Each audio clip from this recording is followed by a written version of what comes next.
जिंदगी कैसे कैसे रंग दिखाती है। एक आदमी जो उम्र भर एक नंबर को लक्की नंबर मानता रहा, वो आदमी उसी तारीख को अपनी अंतिम यात्रा पर चला गया। और दूसरी तरफ एक आदमी, ऐसा आदमी निकला जो 242 लोगों में से इकलौता शख्स बन गया जो जिंदा बच करके बाहर आ गया। बताइए आप किसकी कहानी पर यकीन करेंगे और किसके नंबर पर, किसके खेल पर और कुदरत के नियम पर क्या कहेंगे। विजय रूपाणी, गुजरात के पूर्व मुख्यमंत्री जिनकी प्लेन क्रैश में दुखद मौत हो गई, वो 1206 इस नंबर को उम्र भर लक्की नंबर मानते रहे। स्कूटर हो, गाड़ी हो, कोई भी बड़ा दिन हो, कोई भी शुभ काम हो, हर काम वो 1206 इसी नंबर पर करते थे। लेकिन वो कल की तारीख 1206 इसी तारीख पर अपनी अंतिम यात्रा पर चले गए। दुखद मृत्यु उनकी हो गई। और दूसरी तरफ एक और शख्स है जिसका नाम है रमेश विश्वास कुमार। और विश्वास कुमार को भी खुद विश्वास नहीं हुआ कि मैं जिंदा हूं। रमेश विश्वास, ये शख्स जिंदा बच गया और यही इकलौता शख्स है जो 242 लोगों में से एक इकलौता आदमी जो जिंदा बच पाया। कैसे आप यकीन करेंगे? मौत आती है तो आपके लक्की नंबर और वो ये सब भी धरे रह जाते हैं। और अगर आपकी जिंदगी हो तो सोचिए, कोई नहीं बच पाया और ये शख्स बच गया। ये दोनों कहानी अपने आप में बहुत बड़ा सबक है कि मौत जब आएगी तो आप कुछ भी कर लीजिए, कैसे भी कर लीजिए, आप बच नहीं पाएंगे। और अगर आपकी जिंदगी अभी बची हुई है तो आग के गोले में से जैसे ही प्लेन टकराता है, प्लेन टकराने के बाद में धमाका होता है। 1,26,000 लीटर फ्यूल था उसके अंदर, तेल था प्लेन में। और 1,26,000 लीटर का तेल अपने आप में एक बड़े धमाके की वजह बना। और वहां जब आग लगी प्लेन के अंदर तो वहां का तापमान करीब 1000 डिग्री सेल्सियस बताया जा रहा है। यानी सब कुछ जो है वो जल गया, राख हो गया। जो हॉस्टल की तस्वीरें निकल करके आज सामने आई हैं, आज सुबह वो तस्वीरें, वो दीवारें, वो ये बता रही हैं कि कैसे यहां पर किस कदर आग लगी थी। लेकिन वहीं पर एक शख्स रमेश विश्वास कुमार, वो न केवल जिंदा बच जाता है बल्कि अपने पैरों पर सही सलामत लौट जाता है। और रमेश विश्वास कुमार ने उस आखिरी 30 सेकंड को बयान किया। रमेश विश्वास कुमार जो उस प्लेन में सवार होने वाला इकलौता शख्स है, जब उनसे पूछा गया कि कैसे बचे आप, तो उन्होंने कहा कि ये प्लेन ने टेक ऑफ किया, टेक ऑफ करते ही लगा कि शायद कुछ अटक गया है। अब अटका क्या है? हालांकि एक यात्री के तौर पर और एक टेक्नीशियन के तौर पर शायद दो अलग अलग पहलू हो सकते हैं, लेकिन ये इस प्लेन क्रैश का इकलौता चश्मदीद गवाह है, जिससे आज खुद प्रधानमंत्री नरेंद्र मोदी, उन्होंने भी मुलाकात की। करीब 10 मिनट की मुलाकात हुई और उस मुलाकात में नरेंद्र मोदी ने भी इनसे बात की। आप सोचिए कि कैसे रमेश विश्वास कुमार, ये खुद भी ये कह रहे हैं कि मैं खुद विश्वास नहीं कर पा रहा था कि मैं जिंदा बच गया हूं। और जब मैंने आंखें खोली तो सामने एयर होस्टेस, कुछ आदमी वो मुझे जले हुए दिखाई दिए। लेकिन मुझे ऐसा लगता है कि मेरी जो सीट है वो शायद प्लेन टूटने के बाद में पूरी सीट समेत बाहर आ गई होगी। और मैं वहाँ पर जब गिरा हुआ था, मेरे हाथों में, मेरे पैरों में चोट आई हुई थी। उस वक्त में जब मैंने अपनी आंखें खोली तो मुझे लगा कि हाँ, शायद मैं जिंदा बच गया हूँ। और उसके बाद में जैसे तैसे मैंने जगह वहाँ पर बनाई और मैं वहाँ से बाहर निकल गया। जो आग की लपटें निकल करके सामने आई, उस आग की लपटों में उस हॉस्टल के भी कुछ डॉक्टर्स जल करके राख हो गए। हॉस्टल के डॉक्टर जो उस वक्त में खाना खा रहे थे दोपहर 1:30 बजे, वो भी जल गए। लेकिन ये शख्स जो उस प्लेन के अंदर था वो भी बच गया। विजय रूपाणी पर भी बात करेंगे, उनके 1206 नंबर पर भी बात करेंगे। लेकिन पहले जरा इस शख्स की जुबानी सुनिए जो इसने डीडी न्यूज को इंटरव्यू में बताया है। इससे सवाल पूछा गया कि हादसा कैसे हुआ, तो जवाब देते हुए रमेश विश्वास ने कहा कि सब कुछ मेरे सामने हुआ, मुझे पता नहीं कि कैसे हुआ, मुझे विश्वास नहीं होता है कि मैं कैसे जिंदा बाहर निकला। थोड़े वक्त के लिए लगा कि मैं भी मरने वाला हूं, मेरी आंख खुली तो लगा कि मैं जिंदा हूं।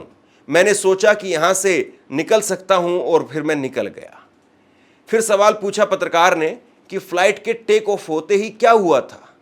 रमेश ने बताया कि टेक ऑफ होते समय ही 5-10 सेकंड के अंदर लगा कि स्टॉप हो गया है, यानी कुछ अटक गया है। बाद में ग्रीन और वाइट लाइट ऑन हो गई।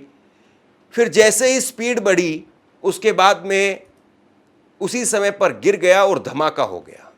जब फ्लाइट हॉस्टल पर गिरी तभी आप बाहर निकले थे। तो रमेश ने बताया कि मेरी सीट प्लेन के जिस हिस्से में थी वो बिल्डिंग के निचले हिस्से से टकराया होगा। ऊपर के हिस्से में आग लग गई थी, कई लोग वहीं पर फंस गए थे। शायद मैं सीट समेत नीचे गिर गया था, मैं जैसे तैसे निकल पाया।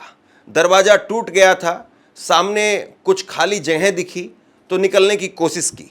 दूसरी साइड दीवार थी, वहाँ से शायद कोई नहीं निकल सका।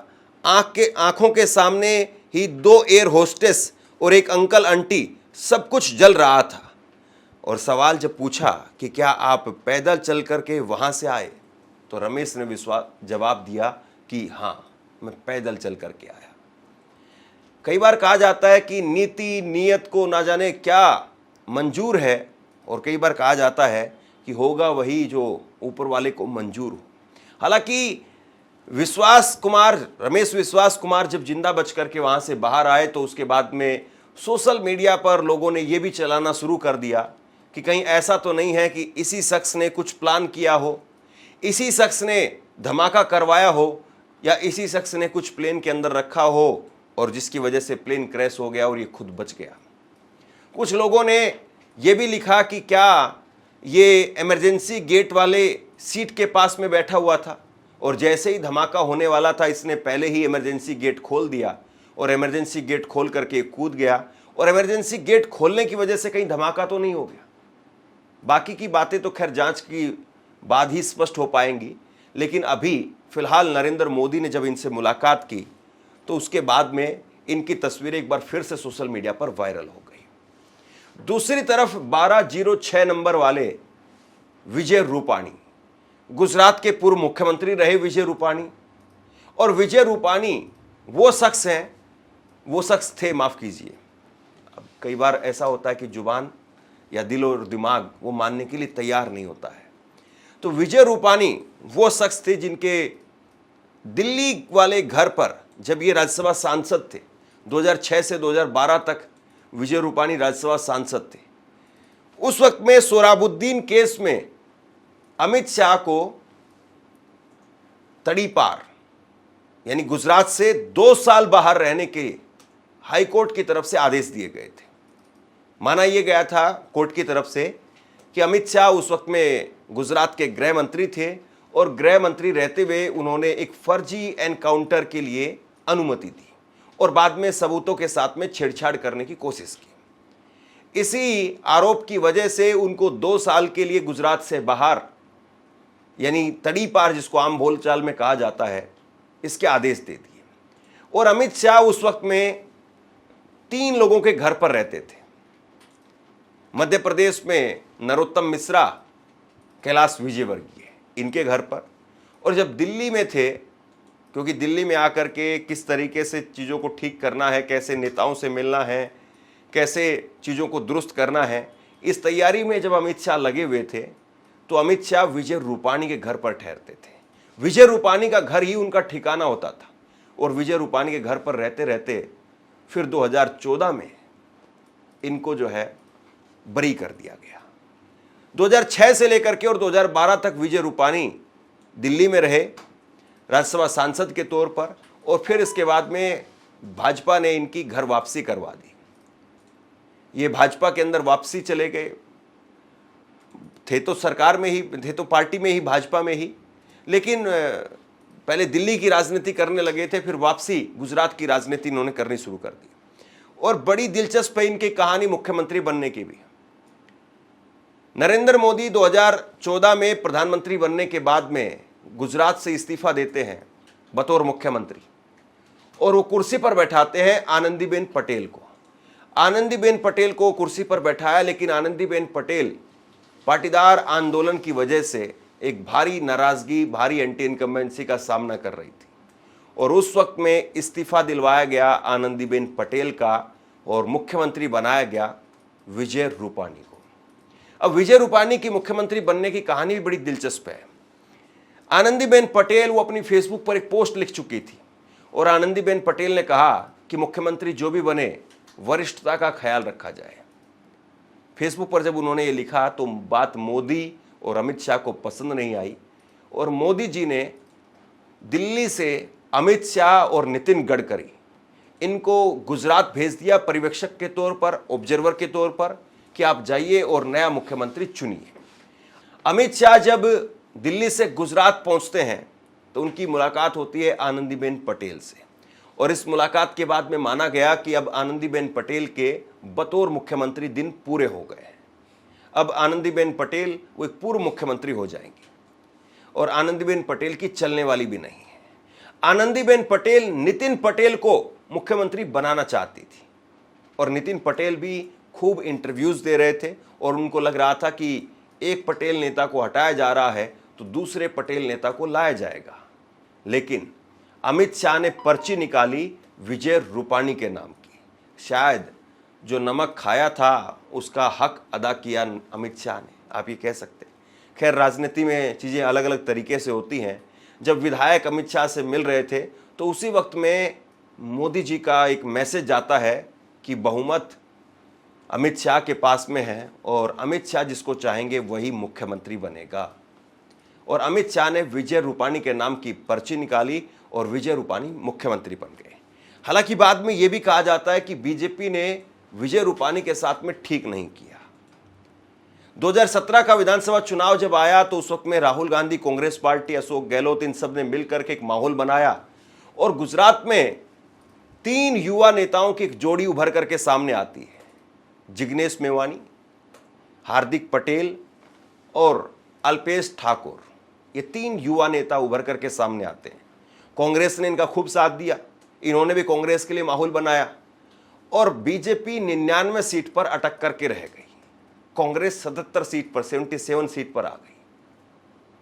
और जब 99 सीट पर बीजेपी अटक गई तो मोदी और शाह के लिए चिंता बढ़ गई कि अब शायद विजय रूपाणी गुजरात को चला नहीं पाएंगे, और आगे सामने जो है चुनाव भी था, तो उन्होंने इस्तीफा दिलवा दिया विजय रूपाणी का और मुख्यमंत्री बनाया भूपेंद्र पटेल को, जो मौजूदा वक्त में भूपेंद्र पटेल मुख्यमंत्री है।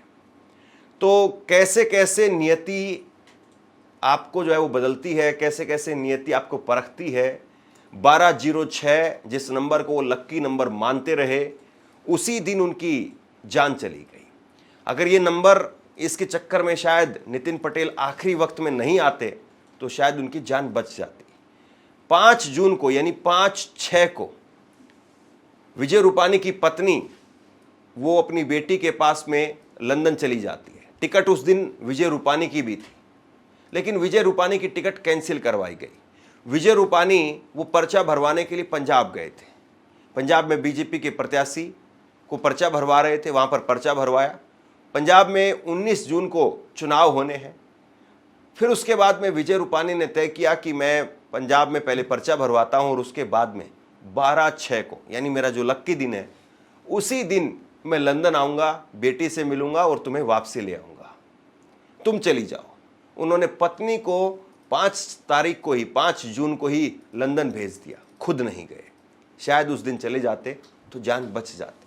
लेकिन दूसरी तरफ एक शख्स रमेश विश्वास कुमार, और विश्वास कुमार को भी विश्वास नहीं, और विश्वास कुमार भी शायद पूरी उम्र इस बात का विश्वास नहीं कर पाएंगे कि वो कैसे बच गए। लेकिन जो बच गए उनको वाकई बधाई दी जानी चाहिए, और जो नहीं बच पाए उनके लिए हमारी सहानुभूति जरूर होनी चाहिए। लेकिन सवाल यही कि क्या इस हादसे की तह तक सरकार पहुंच पाएगी? क्या इस हादसे के गुनहगारों को सरकार जेल की सलाखों के पीछे भेजेगी? क्योंकि मामला अब बहुत आगे तक बढ़ गया है और बात सिर्फ इस्तीफे तक सीमित नहीं रहनी चाहिए। शेयर कीजिए इस खबर को, लोगों तक पहुंचाइए और आप क्या सोचते हैं नीचे कमेंट बॉक्स में लिख करके जरूर बताइए। धन्यवाद।